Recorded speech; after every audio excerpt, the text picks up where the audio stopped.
खुलुमबाय बाजै मा नाम नोंना रंजालि ब्रह्म बेथ' लिरनाय दं रिपर्टआव आगोलाव लेफ्ट साइडआव नोंना सिस दङमोन दै 43 mm 39 mm cyst left side left of circle da gila left of circle dong gila de be cysta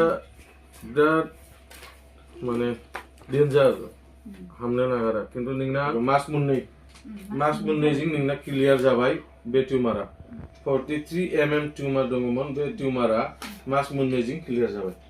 नों भिडिअ फैबाय बेनि थाखाय नोंखौ थैंक यू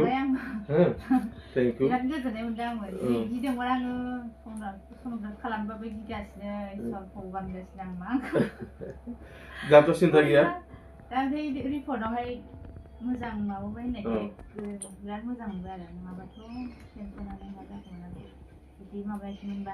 नों भिडिअ बानायदों बेनि थाखाय नोंखौ बिराद धन्यबाद हरबाय मानो थाखाय नोंखौ नायनानै आरो मानसि फैगोन ना बेबादि मेरला केस दं माने अपारेशन खालामनाय मानसिफोर आंबो मबाइलाव नुनासो फैखादोंमोन सोरनि चेनेला ओइ माबाया प्रान्जल प्रान्जलनियाव नुनासो फैखादोंमोन आंबो बे प्रान्जला दा बिराद मोजां दे जिखुनु नोंखौ धन्यबाद नों भिडिअ बानायदों भिडिअखौ हगारगोन आं दे खुलुमबाय बहायनाय नों गफुर नोंनि फंबाय फैबाय ना आगोलाव मा प्रब्लेम दङमोन किडनि स्टोन एमएमआथ' बावबाय ना दा माबायदि मोनदों बे दाथ' मोजाङानो मोनदों होनदों मोजां मोनदों ना खामानियाव थांबाय किडनि स्टोना गबाय आरोखि दा जौगानायनि नांगौ दं जौगानायनि नोंनि खाथियाव मेरला मानसि हामबाय ज' माने बे मुलिजों हामबाय ओंखायनो फैदों फंबायनिबो हामबाय ना